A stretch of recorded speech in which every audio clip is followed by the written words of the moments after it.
Draft NBA on draft Thursday? week, man. Yo, Draft NBA week? draft week. Wemby? Well, we talked about it last week, right? About how like this is a silly season and be prepared for all of the dumb tweets and information.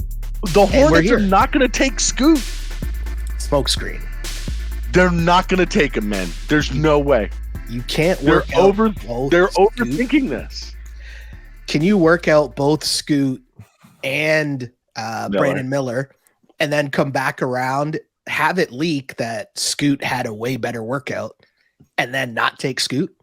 Well, apparently, they're drafting for fit. They won't draft They won't draft a guy who plays the same position as their quote unquote best player. So why not just trade? Why not just trade him and just get an extra assets, right? Because or I trade think the that pick and just swap. you like Miller's fit with Ball more than you do Scoot. I mean, I just find it silly all around just because, I mean, there's a history. Let me bring this up here. The second overall picks in the history of the NBA. Have you ever taken a look at that? No, it's actually like a cursed Durant. spot. No. Durant is like the best. Olajuwon was a second. No, Olajuwon was first. Bowie was second. I'm trying to think who else just off the top of my head. No. But I'm saying here's what I'm saying, right? The NBA has a history of outside of Kevin Durant. Let's just go through this list here. Okay. Oh, you're saying it's the other way. It's the other way. And this might lead to some very interesting things where I'm like, you have to take Scoot. You have to take Scoot. And then they don't. So let's go through this. So last year, Chet Holmgren. Listen. The jury's still out, but my guy got hurt right away. You know where I stand with this Thunder team. Okay. Jalen Green. Okay, we'll let that slide. James Wiseman. Ja Morant. I mean, Ja Morant's got his own situation. But even Zion is above him, right? And he's got a little bit of. Okay, so where are we at? 2018, Marvin Bagley III. Trash. Lonzo Ball, 2017. Trash. Brandon Ingram, 2016. We'll get that. Okay, cool. Yeah. D'Angelo Russell will forever be labeled as a snitch as. He's 2015. No. Jabari Parker, 2014. Victor Oladipo, 2013. No, you cannot say Victor Oladipo is a good. I'm not going to say he's a bust at all. I mean, he bad injury luck. He was definitely I would say he's probably the best up there of like one of the best players of that class. Still trash. 2012, Michael Kidd Gilchrist. Couldn't shoot. 2011, when you're playing basketball, you can't shoot. 2011, Derek Williams. Oh, that's a bad one. 2010, Evan Turner. Not good. 2009, Hasheem Thabeet. That's a bad one. That's much worse than Evan Turner. So yeah, I mean, then you're getting Evan into Turner Michael got a couple Beasley. of bags, you know. Man, that's rough. I didn't realize it was that bad. So all I'm saying is the hit rate on the number 1 and number 3 spot. I wish I wrote down this stat, but there's a hit rate on the number on all NBA on win shares between the number 1 and the number 3, and for some reason number 2 drops way down. Yeah. And I don't know why, but maybe it's because normally, and this is just a theory, there's a consensus number 1, right? And then number 2, you actually have to make a decision here, right? But then number 3, it's like you're just getting who the number 2 person didn't pick. There's like less room for all these guys that think they're the smartest guy in the room to basically fuck it up. Like we're seeing with this draft right here. I think we're going to see the Hornets fuck it up. And hey, listen, those Brandon guys know Miller's more a good than ball me. player. Brandon Miller's a good ball player. Let's not mix that up. He can play. I know he's got some things in his past, some things that happened this past season that aren't great, a lot of character issues or whatever, but he can ball. Now, is he Scoot? We don't know, but I'm just saying I think that decision between Miller and Scoot is a little bit closer than we're putting it on because we like Scoot so much. I think Do you guys think that obviously with, sports and come draft time and off season time, there's always like a recency bias, like whatever the latest news is kind of could affect how teams operate. Do you think the John Morant stuff will scare teams off of a Brandon Miller? Like, I think that there's a chance that can happen, right? Because it's kind of similar. They're both extremely talented and both just have they're not like, I don't know. The Brandon Miller story is crazy. Like, it's hard to say that they're not bad people, but there's still some off-court stuff that you might have some questions about, right? And that might be the difference if they're kind of tied in talent and they're graded similarly on these boards. So I don't know. I think for that reason, I think it's probably Scoot too. I think I'm with Shell on this. The tough part is because Scoot didn't have as good of a second year in the G League, and partly people think it was just because he had to stay in the G League before going to the league. But if like there's still something to work for, like you were already going to be a top pick in the NBA draft, and this is not good, but it's the G League. It's not like you're playing for an NCAA title or something like that, which is a little bit different. But to me, the pedigree of Scoot Henderson, who, was working out daily. I think I saw an interview with CJ McCollum talking about being in New York and going in for a workout. And that gym that you always see them working out in New York, I think like the Hoodie Mellow gym is what I'll call it, because I feel like that's what we've always seen. But CJ McCollum was talking about going into that gym and working out in the off season. And he came in a couple of years ago and he's like, wait, who's that kid? And it was Scoot Henderson working out with Rod Strickland. And if there's a point guard for you to be tutored by or mentored by in terms of old school basketball, I mean, Rod Strickland, I mean, that's kind of, I don't know. I just like pedigree. I like a guy when you see those highlights, you see that my guy gets busy, you see that he wants to smoke, and I don't know, he doesn't allegedly drive weapons to his friend to commit murder, allegedly. There's just too much that makes this too easy. Like, why am I not like this league? What happens in the NBA? They focus on what you're not as opposed to what you are. And Kevin O'Connor, who I will never rep in terms of his draft prognostications, in terms of who's going to be good and who's not going to be good. He keeps saying that Brandon Miller can shoot at 6'10", and you'd rather have someone who can shoot at 6'10" than someone who is like 6'3". And while I understand that logic, that's how Steph Curry dropped to like 9. Do you know what I mean? Like that's how like you talk yourselves out of all these things of basketball players who can just do stuff like Scoot Henderson, and you talk yourself out of that just because a guy like Stromile Swift, who shouts to Stromile Swift, number 2 pick in 2000, right? It's just, I don't know. It's how Darko ends up going ahead of Carmelo, right? Like it's just weird. But that was more fit. I mean, that was more fit than anything. But that's the same situation we're in right now. But it was also, too, the workout. And I think that, I mean, we could talk about Yiji Lan having an amazing workout against a chair, right? So you could tell me all about the Scoot Henderson workouts in the Hoodie Mellow gym all you want. But the fact is, when it comes to the Charlotte Hornets brass, they're going to see a guy who's 6'10", who can shoot, who can play with LaMelo Ball, rather than somebody who's a redundancy to what Ball already is on paper. Now, you and I, Shelly, and I'm sure Tony is too, I'm against drafting for fit, no matter where you are on the draft board. I think you should be drafting the best player that you have on your board. Now, I don't know if the Hornets have Miller above Scoot on their draft board, but it seems like that their decision-making is going for fit rather than who's the best player. Then the other thing is we've got a lot. I mean, the G League is the G League. What Alabama did and what Brandon Miller was able to do this year was televised. I mean, they put those games on TV. Now, for better or worse, because we know we had some ups and some downs, especially in the tournament, but this kid's performance was on television on the biggest stages and not necessarily in G League games where nobody's watching. Yeah. So you're right. At the end of the day, we're about to find out what is going to happen with the Charlotte Hornets. And I always am about to call them the Bobcats at the number 2 pick. We're about to find that out.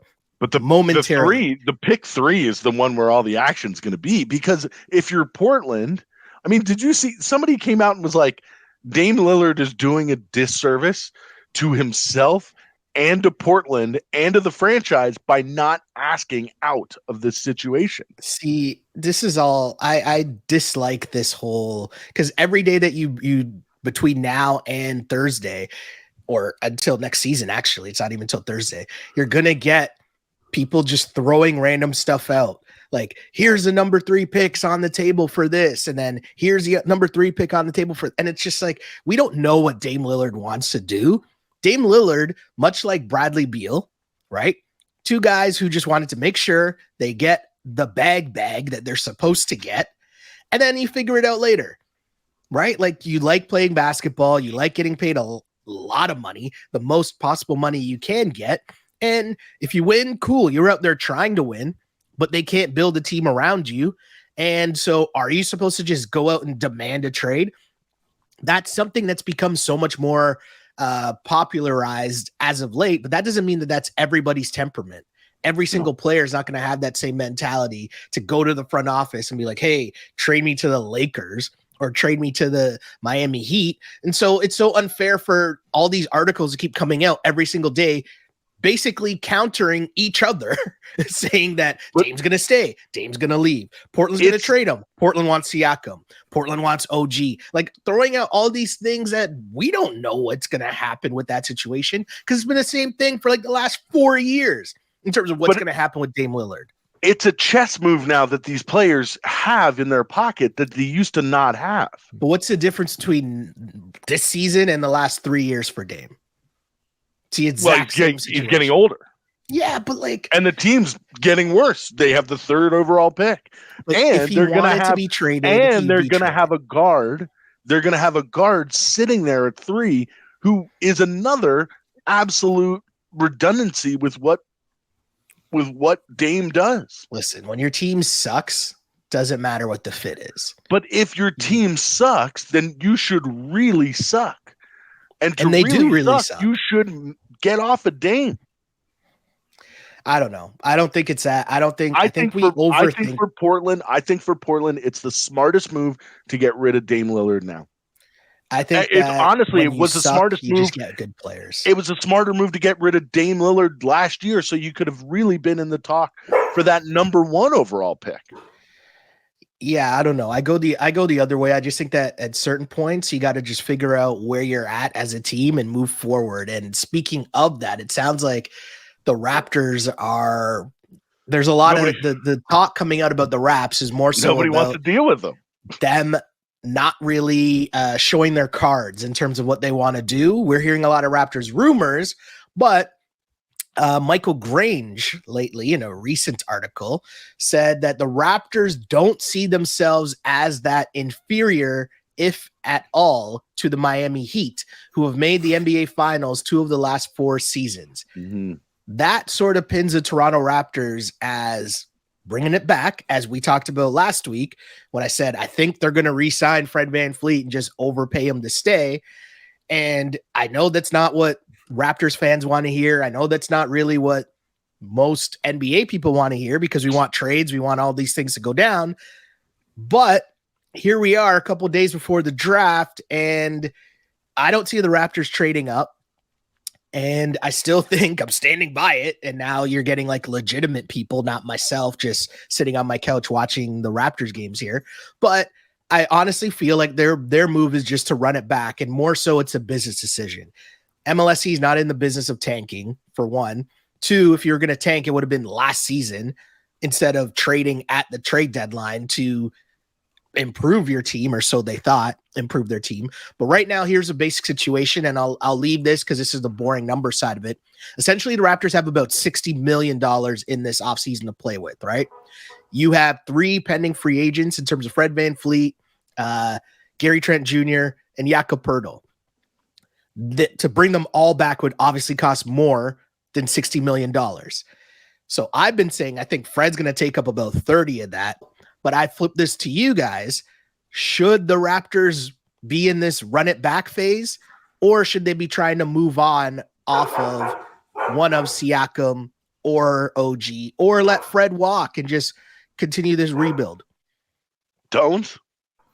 As my dog barks here, she's pissed because the Raps should be blowing this up, man. They should be blowing this up. Like, enough. I understand the business side of it, Shell. I think you bringing that up is a very astute observation by you. But what are you trying to do here? You're not the Miami Heat. You're not. You don't have that dude that, like, you don't have a Jimmy Butler. And with respect to Siakam, like, he's not going to carry you 3+ rounds deep. He's not going to do it. So until you find that guy, what is the point of just making the plan and just hoping for the best, right? And let's not act like this Miami run was like perfectly, they planned this and all that. They almost lost in the plan. We've talked about that, like, you know, ad nauseum, right? Like, this all could have been for naught. And, like, why would you want to be that? So, you know, it's sports, it's finicky. Like, all it takes is one bounce. All it takes is one guy to get really hot at one time. And, you know, we see this every single year. I mean, the Panthers are just in the finals based on a hot goalie. Jimmy Butler carried them through, you know, probably a round and a half, and they, you know, willed their way all the way to the end. And it also took them the Celtics choking and those guys not playing up to par. So I just think that's like, you're chasing your tail if you're just doing that. Blow it up, get a couple stars, and let's see what happens here. The difference between the Raptors and the Heat, and as corny as this is going to sound, is culture. The Heat have a culture. You may not like it, you may not believe in it, but they have a clear vision from the top down. Consistency from the front office to the front court. Okay? So one thing, now the Raptors have it at the top, but they've just changed their coach, and they're hanging on to these players, which is something that Pat Riley would never do. Okay? Pat Riley, if he came into the Raptors situation, guess what? These guys would have been traded at the deadline because he knows that roster is not good enough to win. Okay? And that's what Masai has to understand. And that's why I think he may have missed the boat here. And then now you're getting these reports that nobody really wants to deal with the Raptors because Masai is asking for too much. I don't buy those things. That's just like, that's strictly things are being reported, Shelly. You can't just turn a blind eye. Listen, there's a difference between things that are being reported and things that random people we don't know on Twitter are just tweeting. And even if that is true, who has where the there's most smoke, gain there's from fire. that? Teams that are trying to get their guys, right? Like, of course, they're trying to, like, turn the heat up. They probably have a decent sense that the fan base, or there's pressure from ownership. You gotta rip the Band-Aid off, Tones. You got, like, I know it's gonna suck. Hold on. I agree. I say this, I keep saying this, but we keep assuming that our goals as fans and Masai's goal as wanting to win a championship are the same goals as MLSE, a corporation. And they're just not, right? Their goals, like, if they make the playoffs, win a couple rounds, cool. They'll take that. Now, do you want to win a championship? Yes. But you'd rather lie to yourself and tell yourself that you're closer to the Miami Heat than you should have been to trying to make sure you get Scoot Henderson or Victor Wembanyama last year, right? You'd rather lie to yourself and be like, oh no, we could be what the Miami Heat were, which, and you said this, okay? They don't have culture. That's exactly what Masai Ujiri is trying to rebuild here with this new coaching hire, that obviously there'll be a focus on player development a lot more, and there'll be a focus on teamwork and, you know, just not so much ISO ball, not so much, you know, what we've seen the last couple of years in Toronto. Now, with that said, it is kind of ridiculous for the Raptors to compare themselves to the Miami Heat because of what Tone said. Jimmy Butler has that dog in him, as the kids have been saying lately, right? I don't know who that is that has that dog in them, that has the talent of Jimmy Butler on the Toronto Raptors. I think Fred has that dog in him, but he's not the same level of player that Jimmy Butler is to be able to stare down dudes in the fourth quarter of playoff games, stare down a guy like Drew Holiday, tell him that he's trash and that I'm cooking you, and continue to eliminate number one overall seeds in the playoffs, right? Like, what Jimmy Butler did is complete insanity, and that can't be replicated through a Toronto Raptors roster, right? Without having Jimmy Butler. The flip side of what I will say to that, though, is when you have those superstars, you need to be hunting for those superstars. And the way to do that is through the draft. especially as a Toronto Raptors. And this is where I really think they fumbled the bag. Hold on. Miami didn't draft Jimmy Butler. Hold on a second here. They signed Miami is not Toronto. Miami has Miami to sell players to come to Miami. Now, Toronto's a beautiful city, but Toronto is not getting free agent superstars to come to the Toronto Raptors. We know this because we've had a history of this. For the Toronto Raptors, you have to draft. And then once you accumulate the assets, so one time, Masai pushed his chips in the middle, got Kawhi. We know how that ended. But the point I'm making, though, is that you need that dude at the helm. And what you saw with Jimmy Butler is the same thing you saw with Kawhi that championship year. You have your star player put in the gangster work in the first round and second round while the other guys are trying to find their footing. The Raptors don't have that guy. The Raptors choked down a 17-point lead in the play-in game. So, again, it sucks to say, and I don't think that this should be the route that they're taking, but this is the route that they're taking, I think, where they're just going to run it back. Fred's going to get his 30-plus mil a season, kind of like that Kyle Lowry deal about 30 mil, 3 years, some crap like that. And yeah, you're going to see you run it back with a different coach. They're going to try to bring up the bench and not run Fred and Pascal into the ground and see where that goes for a year. And then we'll be right back here next summer talking about should the Raptors trade Pascal Siakam and OG Anunoby. Just you saying this, and I'm like, as you're saying it, I'm like picturing the games that I barely watched because it was so fucking bad to watch. And I'm sitting there, I'm just like, man, like, what is the point of this? We've seen it. Like, I don't get it. It's just, it doesn't make any sense. Like, I'd almost rather Fred sign a big deal somewhere else. And I love Fred. I respect the guy. I remember clipping his Wichita State games. Like, you know, I'm all good with him, right? Like, I'm all good with that. Like, I just want to see a different blend of players wearing a Toronto Raptors jersey. Let's just try something different, even if it's not successful. Can we try some excitement? Can we try to inject some new youths into this team? Like, I don't know. I don't want to see the same five out there again. It's just lame. It's boring. I disagree with Shelley. I think a team's going to come over the top on the Raptors and offer Fred way more than the Raptors are comfortable offering him. I hope so. So I think that this season is going to be more of a forced rebuild than they're ready for. Because I think that the Raptors right now think that they're in the driver's seat with Fred, but I think another team's going to come over the top on him. I could be wrong, but that's just what I think.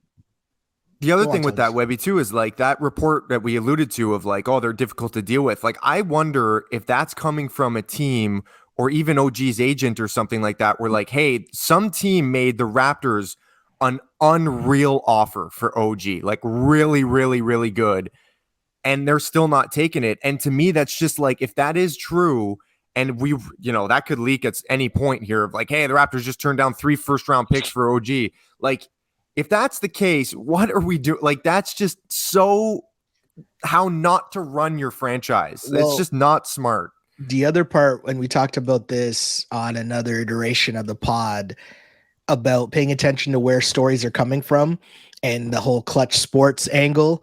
And the Raptors have a lot of clutch sports clients. I mean, Nick Nurse was one and he's gone now. But if you think about all the rumors that we heard, the whole trade deadline and back into the season, that's a clutch machine doing its work. And this is that time of year where you're going to hear all these stories. So I don't know what's going to happen with the Raptors, but that's going to be interesting to see for sure.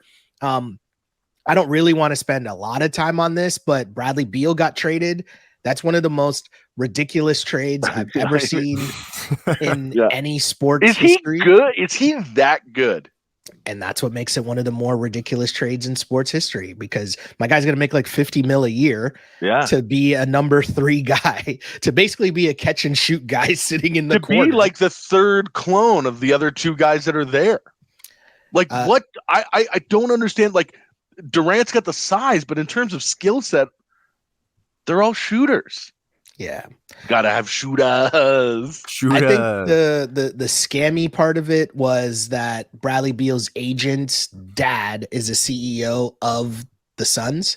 Amazing. I think that's a scammy part of this. Wait, whole thing. What? Bradley Beal's agent, right? Timmy, correct me if I'm wrong on this. Bradley Beal's agent, his dad is a CEO of the Phoenix Suns. Confirmed, correct.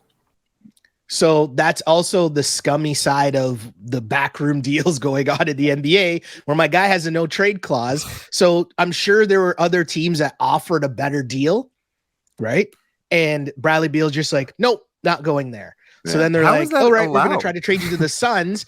The Wizards say, we want DeAndre Ayton. The Suns are like, nope, we're not giving you DeAndre Ayton. And so then they're like, all right, how about Chris Paul and a bunch of second round picks? And Washington's like, not well, even we first have round picks. no other options here because we have to get rid of Bradley Beal and he has a no trade clause. So yeah, here's how we end up there. Complete insanity. Chris Paul's out of Phoenix, and Chris Paul, I mean, that weird triangle of Chris Paul being on the Clippers, then going to the Rockets, now being on the Wizards. I right? love this. The John couple Wall. other play. John Wall.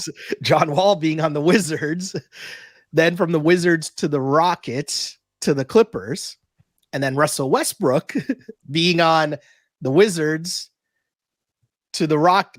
the other way around. No. Being on the Rockets to the Wizards to the Clippers. To the Clippers. It's like these teams just keep trading over and over again point guards. It's just complete insanity. Chris Paul's not going to be playing for the Wizards next season. Most likely. Yeah, Where does he sure. end up? I heard back to Los Angeles. You don't think it matters? You don't think he has anything left in the tank? You know who could really use him that probably won't be smart enough to get him is the Milwaukee Bucks. Yeah, well, that's where he was rumored to go. Bucks. That's where he was rumored to go a little while ago, right? Yeah, I mean, I could see that. Going back to the Clippers makes no sense to me, really. The Lakers also makes no sense to me, really. Draymond chilling with LeBron. Is Draymond going to the Lakers? That'll be an interesting one to see. There's some interesting NBA moves to come for sure. It's the all draft is the most important thing. Yeah, it's all going to come to a head later this week. I mean, in your opinion, do the Blazers make the third pick? Are they the team that selects third? No, the Blazers have to make a trade with that third pick if they're going to keep Damian Lillard. And the only reason I think they don't make the trade is if they think that they can get Scoot Henderson. Because you can't be scared off. If you know that you have Dame, but you're unsure about Dame's length in terms of how long he's going to be on the team, you take Scoot Henderson. Now, if someone knows that Scoot's going to be there at number 3, I would assume someone's more likely to trade up. The big thing we should be talking about, Bill Simmons just dropping on his pod that Zion will be traded by this Thursday. Insane. I want to ask you guys in tones, we'll bring you back in here.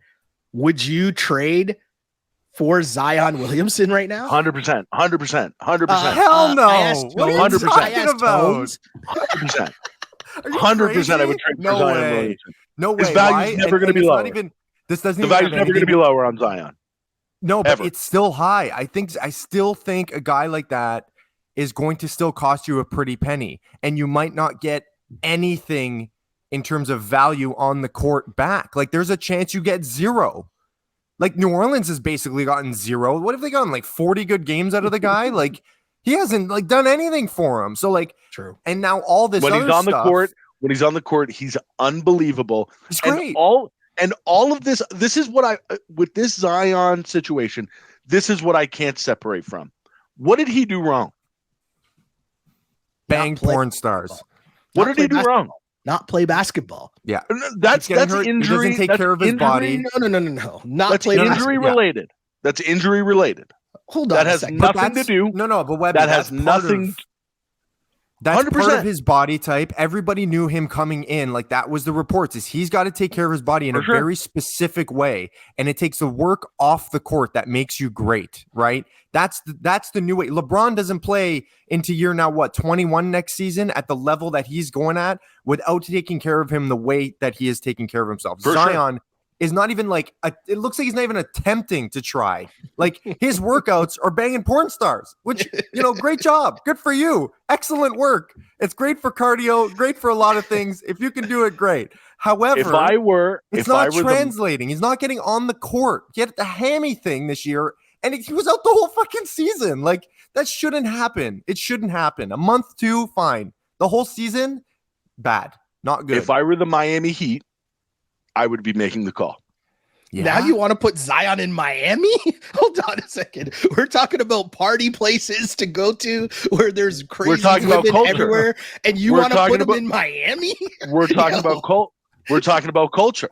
You're trying to get Zion We're talking about playing under Pat Riley. We're talking about playing under Alonzo Mourning. We're talking about playing under Eric Spoelstra. We're talking about playing under Jimmy Butler. If there are 4 people in the NBA who work under one organization that I would want Zion to be a part of, it's those 4 people.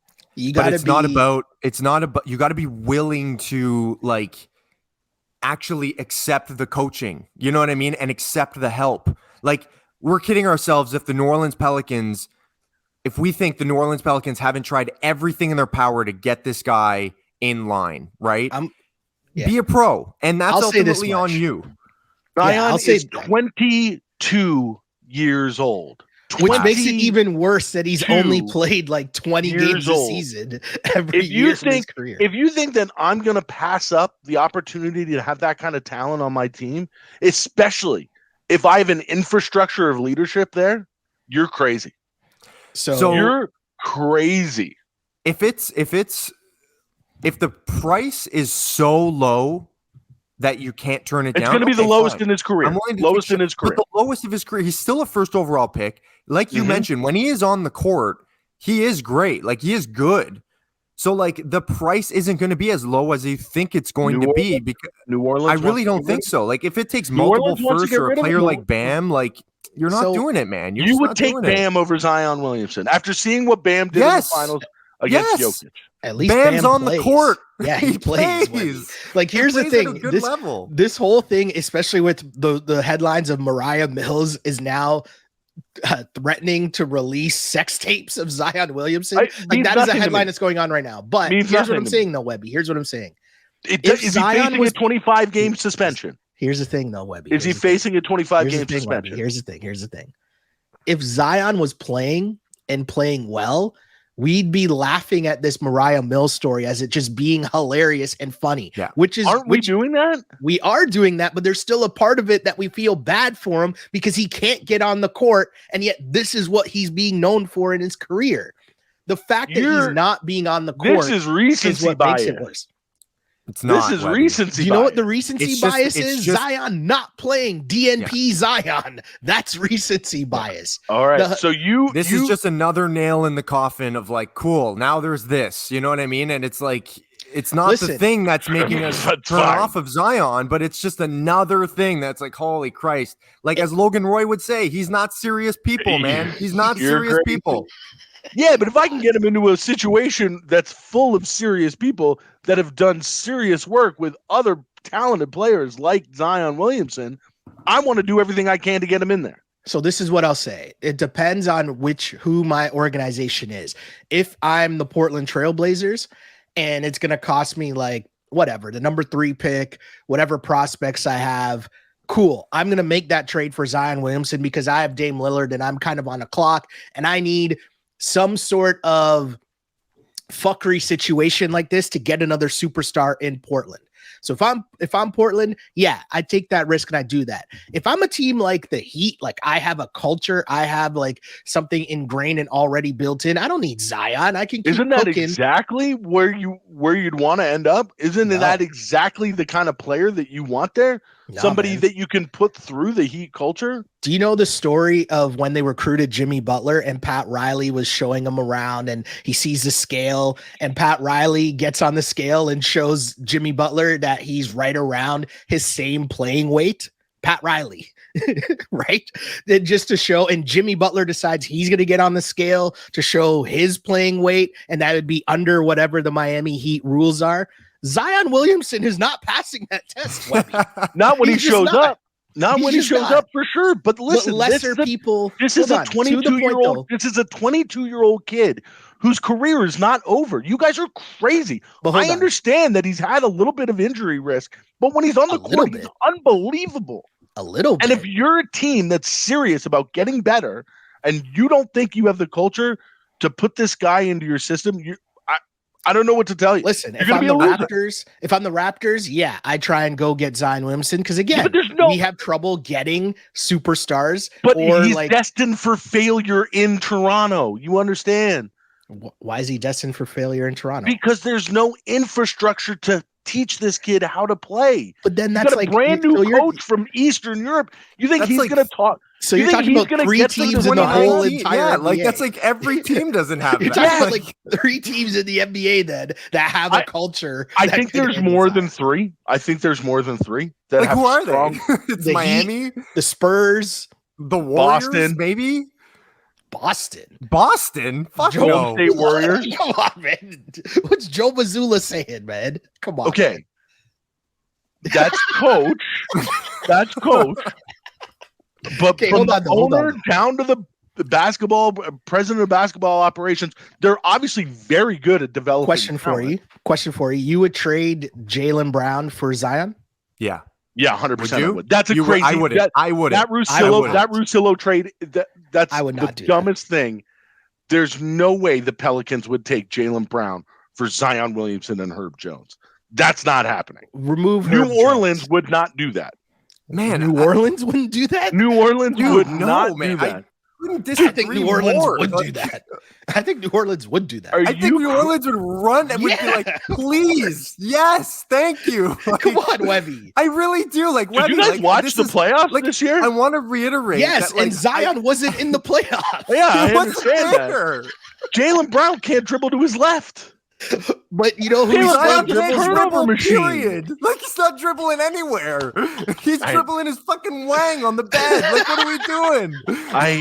I can't believe this. Not doing anything. Nuts. This is nuts. Like this is what I'm saying. Like I'm not like trying to hate on 22-year-old. I think kid.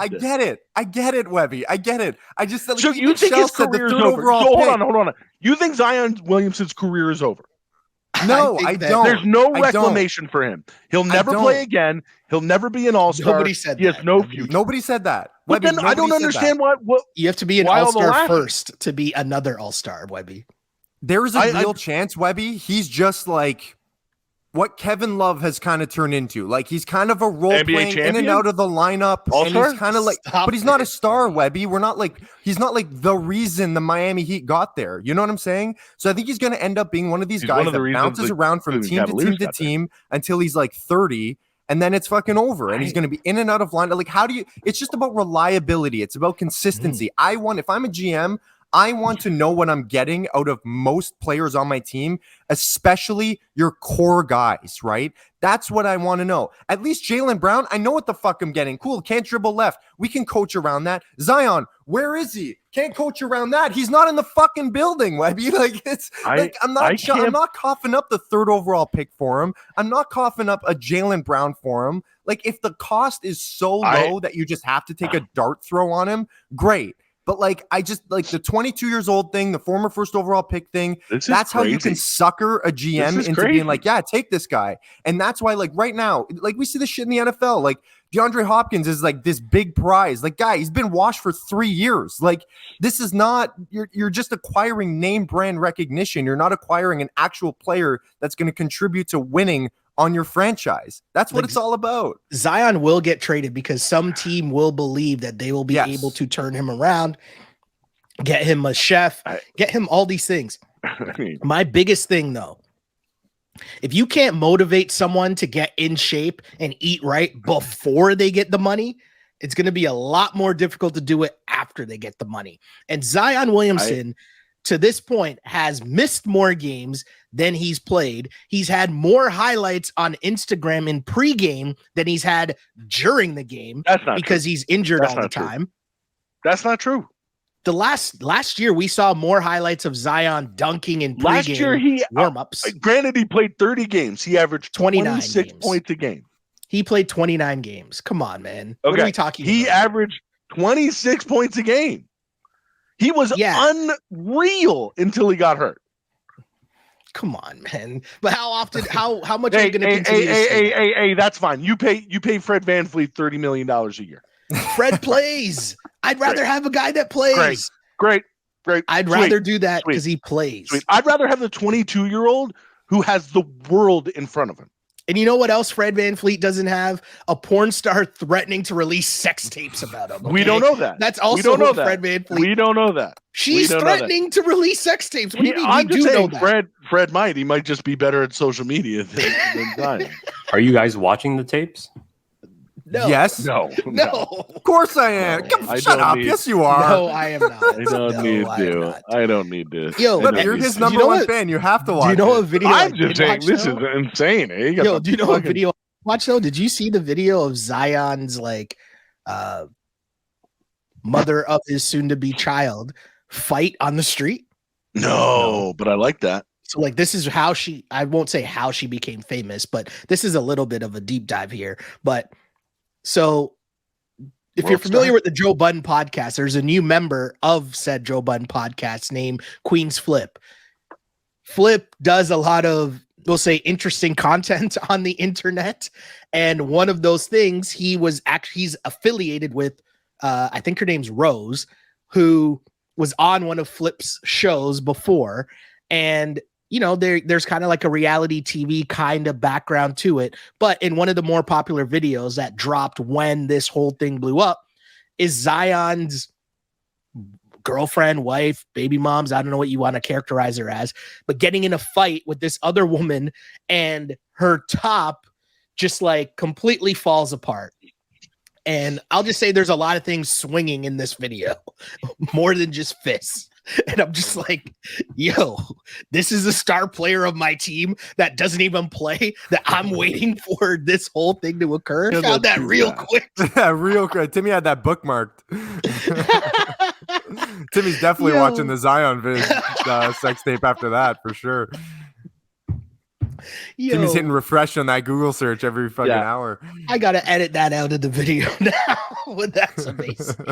But I'll just say this, Zion, whatever's going to happen next, we know that it'll be hilarious because no matter what, Zion is going to be in the headlines for the next couple weeks, if not by Thursday, because as Bill Simmons says, he strongly believes that Zion will be traded by Thursday.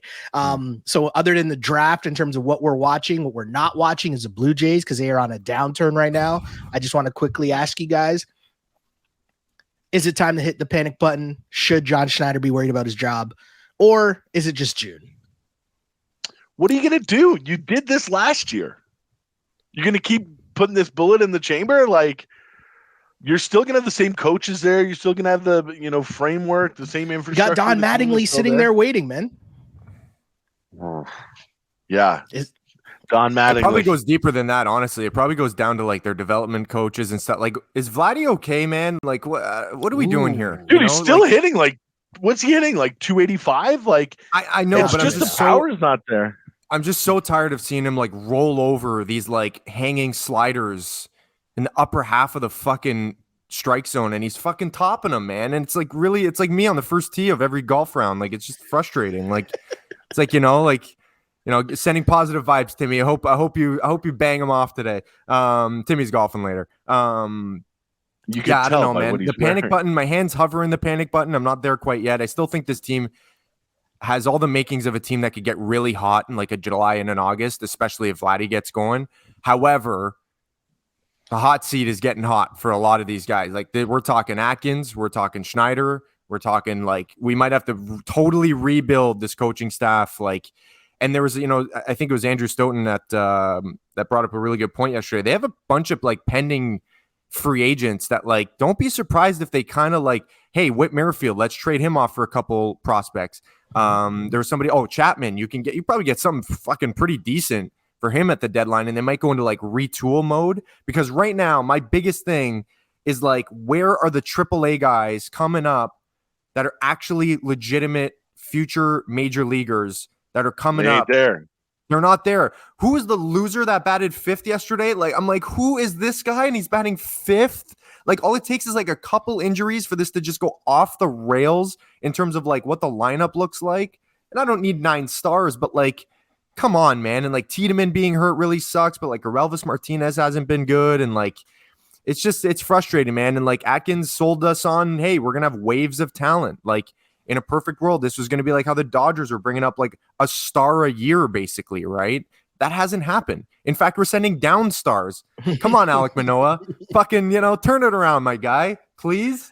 Nate I will Pearson, say it was sad. It you was gotta sad fire yesterday. Nate Pearson into the sun.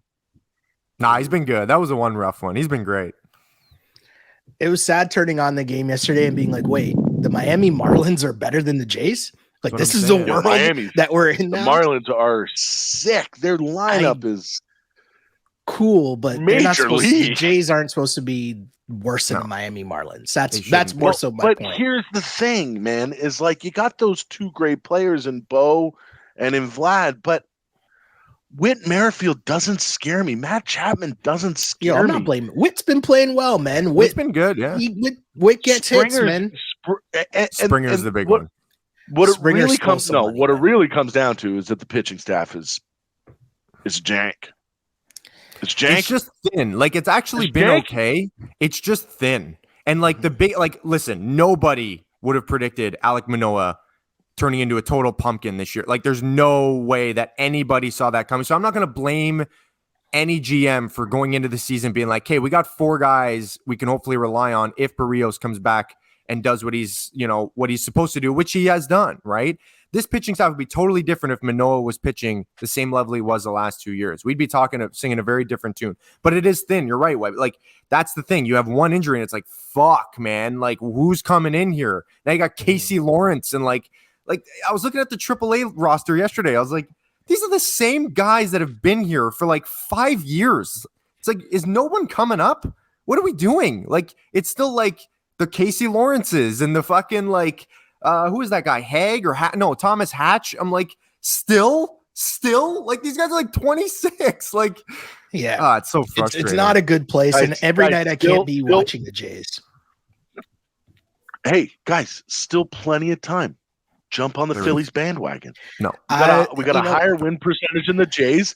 We got Kyle Schwarber hitting under 200, but socking a dinger every game. It's fucking amazing. It's very I'd I rather love dangerous. this guy. I'd rather watch the Mets, but before we get there, we'll I'd go rather to watch the Idol than the Jays. yes. Exactly where I was going here. I jumped on the Timmy Hags bandwagon, and I'm rewatching the Sopranos right now. I just want an Yes. update. Timmy Hags, where are you right now in your Sopranos rewatch? Just finished season 2. Oh, Okay, I'm at the beginning of season 2. I think I'm on like episode 4 or 5 of season 2. masterclass. So You're you've watched right it in the already. beauty part. I've of seen that it show. already. Yeah, this is Yeah, a rewatch, but I watched it like 20 years, like when it it was came on. out. Yeah. Like Yeah. literally live, and then never rewatched it again. Like seen random episodes here and there, but this is the first like rewatch of it. So there's a lot that I'm like, oh damn, I've totally forgot about this. Totally forgot about that. One of the things I forgot about is, Adriana is like, damn. Like I forgot, like especially Come on. early on. I was like, God damn. Episode 1 of season 3. Adriana. Is that when she's playing tennis? Have you gotten to the one where she's playing tennis? And then the yet? guy has the binoculars and is just Yeah. watching her Not there, farm. not quite Yeah. there yet. But the one thing I bring this up because the one thing I found pretty amazing about that, I was talking about this with one of my friends, is how crazy is it that one of the best shows of all time that a lot of people would rate that came out 20 years ago, it was so interesting rewatching it now and watching it through the lens of 2023 now, where mental health is such a huge part of our like daily dialogue. And here's this show about this big bad gangster going to therapy, and how much like you could picture that show coming out right now, and we'd Yeah. all be like, oh, look at what they're trying to do here. Shove this mental health stuff down our throat. Like that was the thing that caught me so off guard rewatching it, even though I know how that show is, but just watching it through the lens of like our like lifestyle now and TV viewing habits now. It's It's funny just watching very a interesting. show also that like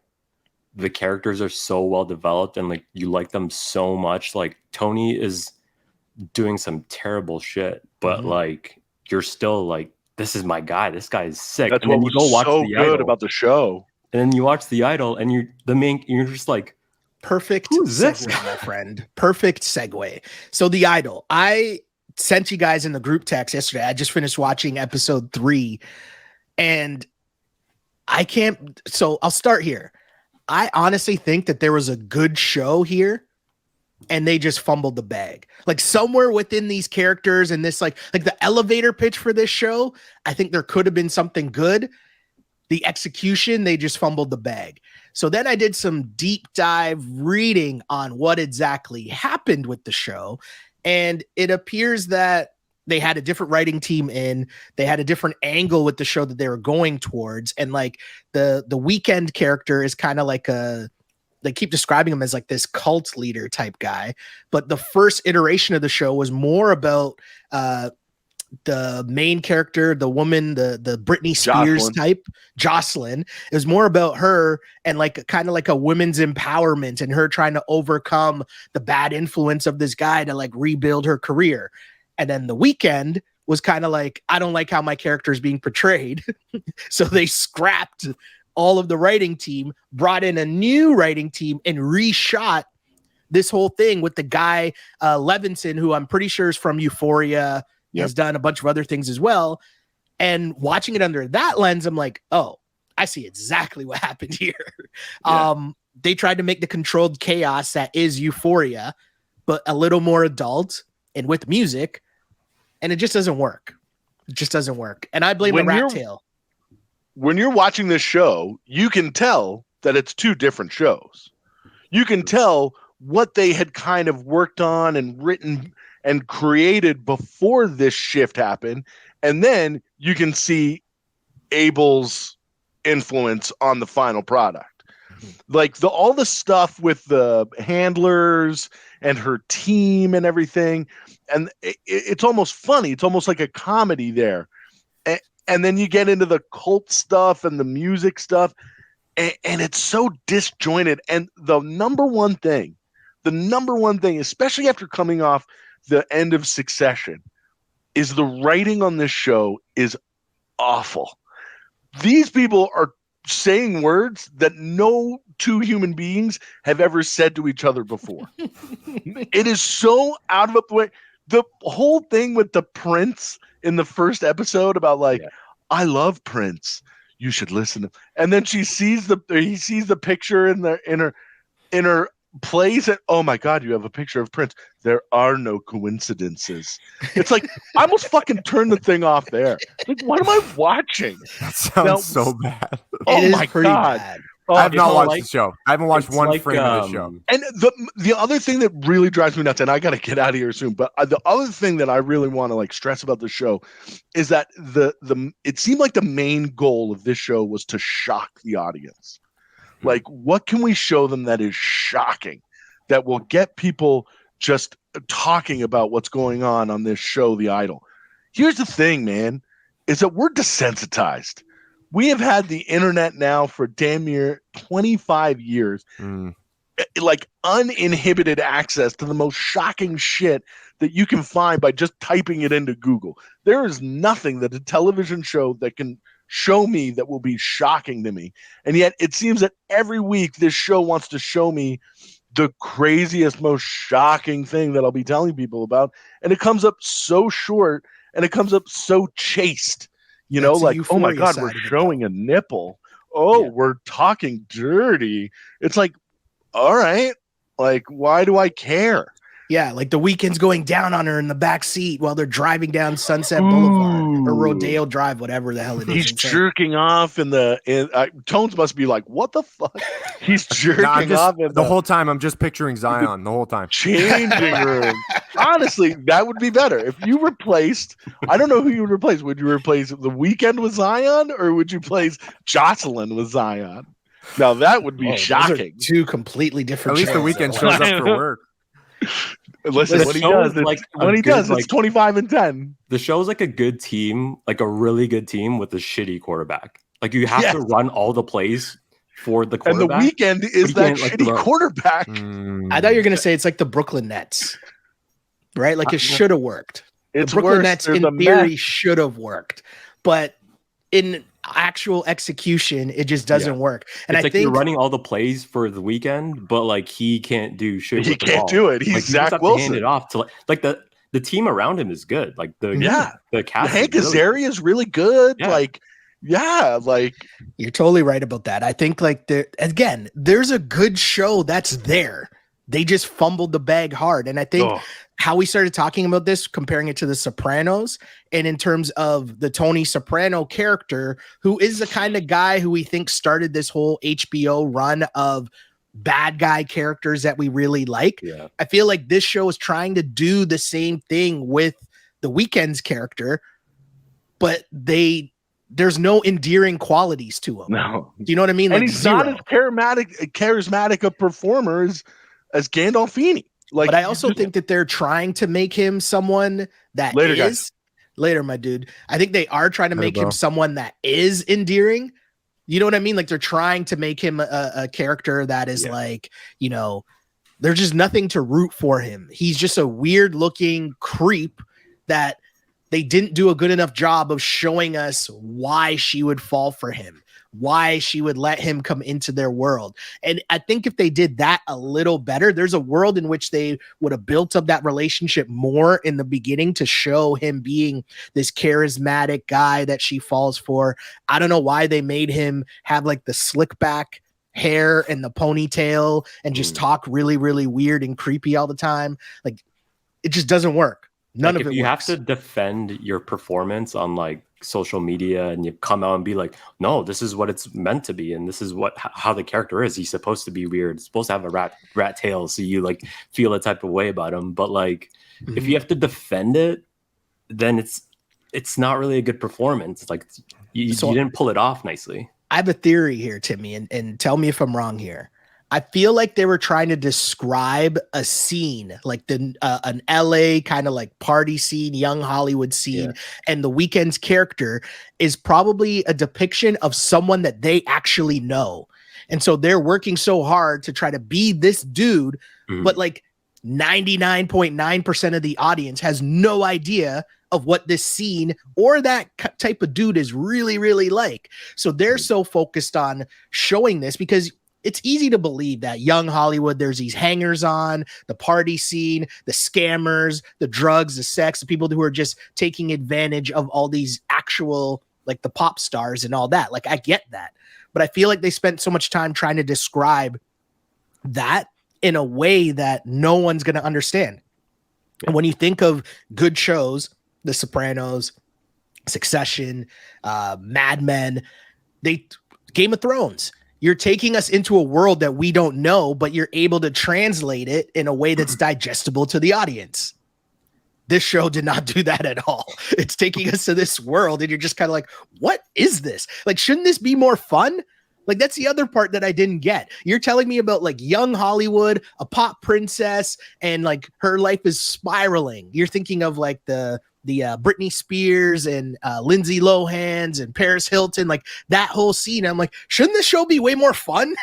Right? Like, and it's not. It's just depressing and sad. And then I'm like, oh, well, maybe they're just all on coke. But is it supposed to be like that? Like, is it supposed to be sad and depressing to watch? But I don't know. It's more cringy than anything, I think. So are you still gonna watch it? Oh yeah, I've made it through 3 episodes already. Tones, what about you? Are you gonna watch it? Nah. After this whole pitch of just ripping the show? Even beforehand, like just like I'd read about it and I'd heard about it. I just read like a quick sentence. I'm like, what's the show about? And I was like, man, there's some shows you got to be in the mood for. And I just, like coming off Succession, like I'm like, what's the point? Like, I'm just not in the mood for this. It's summertime. I don't want to like sit there and be depressed for an hour and like, you know what I mean? I don't know. It wasn't my cup of tea. About Euphoria. If it was really good, if you guys came on here and said this show is awesome, you got to check it out, I would have definitely done it. But I'm like, I don't know. I don't got time to watch bad TV, especially for an hour a night. Even like, Euphoria, you know what I mean? like it was a good show. It was just like hard to watch because it was like depressing. It was like just high school kids doing drugs and like everyone is just fighting each other. And it's just like stuff that like I don't even like really want to watch. It's like whatever. Like I don't know. But Euphoria still did. But Euphoria still did a good enough job of giving us characters that you felt bad for, right? Like you spent enough time with the characters and they showed you different sides of each character and the situation that each character, the environment that each character was coming up in. So you felt at least bad for Rue, as fucked up as she is. You're rooting for her because you've seen the difficult life that she's led. Her family, her sister, all that Yeah. Whereas this, it's just like, just a bunch of fucked up people. And it's like, wait, what? How did we get here? How did he just move in like 8 people into her house? And she's just like, okay, cool. Like, what? Like, none of that makes sense. So there is a show there. The Hank Azaria character and like their crew of the woman who used to be on that show Hung. Like, nobody knows. It's Is she the security? No. She was like she's the head. She was the person basically running the whole show. Oh yeah. Like screaming at her back and forth. Yeah. It's like that whole angle of it. There's a show there. Yeah, and I think I was reading up something saying that it gets a little more into the music side of her, like, you know, starting to do better and whatever towards the end, where in the beginning they're using all the sex to like get people in, much like Euphoria. Yeah. So I don't know, maybe they turn things around and it becomes decent, but they've already announced there's not going to be a season 2. So I thought that was funny. Yeah, they announced there's already not going to be a season 2, and HBO or the showrunners tried to spin it into being like, oh no, well, it wasn't intended to be a long running series. It's only supposed to be like a short run, like Big Little Lies, right? And it's like, they made a season 2 Big Little Lies. Like, what are we doing here? Yeah. Right. If it's good, they'll make it. Like, it's fine. Like, White Lotus was supposed to be 1 season. Exactly. But it was so good. They're like, cool. Can you run it back? Yeah, sure. So I'm going to end this just with a recommendation for next week, because I wanted to wait until the whole thing was available before I started watching it.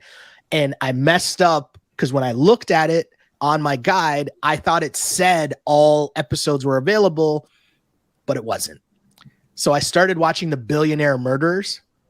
Oh, you know what I'm talking about? Have you seen the promos for that? So it's on Crave. It's about the 2 billionaires, the Sherman family, Barry and Honey Sherman, billionaires that got murdered in Toronto. Yeah, in like 2017. Yeah. So it's like a drama. It's a crime drama, but it's like based in our city.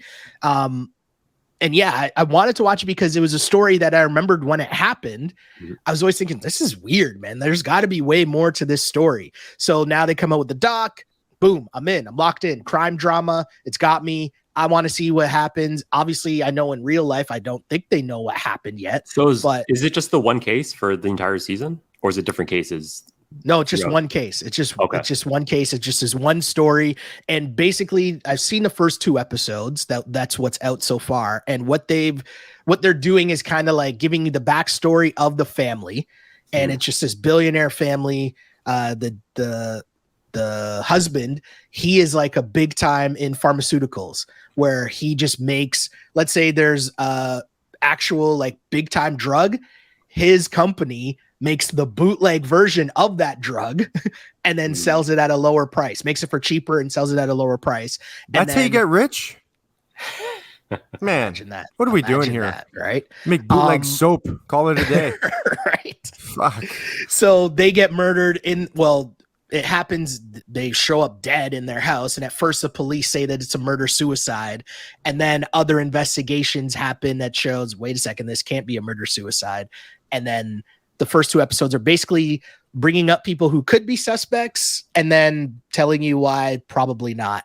And then the second episode ends bringing up a name that I'm not going to say here because I don't want to ruin the surprise, because I know the surprise that I got when I was watching, when I was like, whoa, okay, this guy's involved in this. And that was a tease in the episode 3. So I'll just say that. I'll say give it a watch. Yeah. And you know, it's I don't know if the story's well done or if I'm just so interested in the story itself, but it had me. It did a good job of telling the story and educating, I'll say. So yeah, that's my recommendation. Colin, do you have a recommendation? It's another show that Sheldon like just described like this. Like, I don't know if it's an actual good show, but I'm actually interested in the story. It's called Silo. It's on Apple TV. Mm-hmm. It's with the girl from it's got a pretty good cast. With the girl from Mission Impossible, like the last 2. Anyway, it doesn't matter. Yeah, it's like, you know, I like these post-apocalyptic, like these people are in this weird situation. They don't know what it is. Basically, like you enter the story and they've been living down in this like silo, this like underground society, and it's like 200 layers deep. And nobody knows why they're down there. It's a bunch of mystery, and you're kind of solving it. We're coming up. I think the last episode will be available like late tonight on Thursday night. So if you want to just binge the whole thing, you can. It's kind of like borderline like NBC level drama, but it's like it's a little bit better. I actually really like it. Like episode 3 is a banger. Like it was really, really good. And yeah, now I'm invested. But I don't know if it's like a good show, but if you're into that kind of thing, if you're just into like an easy watch murder or mystery, not murder mystery, but like mystery with like what's going on here, you know, with a bunch of conspiracy theories and all that, this is your type of show. I also think before you go, Timmy, we got to stretch out some time and maybe we'll plot it in for next week. We've never talked about Scandival. Yeah, we're trying to bring in Simon because Simon's the expert for. So we got to plot that out and do that. And I mean, we got time now because there's not much going on in the sports calendar, so to speak. So yeah, maybe next week we'll carve out a segment to fully break down Scandival, what was Scandival, because I'll end it on this funny story of, oh no, sorry, I'm not going to end the pod because I haven't heard your recommendation yet, Timmy Heggs. But I don't have one. Don't worry. I'm watching Sopranos till like for the foreseeable future, to be honest. So I have nothing else. I'm with you there. So on Sunday, one of my buddies comes to pick me up with his wife and dog. We're going to our other friend's house by the beach, just hang out in the backyard. And we're in the car and my buddy's wife sitting in the back and she's like, yeah, so she somehow Scandival came up. And I'm like, hold on, you think I don't know what Scandival is? You clearly don't know me well enough yet. And my buddy's driving and he's just like shaking his head. He's like, you guys are about to become best friends, aren't you? I'm like, listen, man, it's Bravo. Listen, Andy Cohen knows what he's doing. Scandival rocked the world, man. I work in TV. Of course I know what Scandival is. Let's do it. Like, we're waiting for the pod. Highly anticipated pod. We will do it. Scandival. It's coming. It's coming.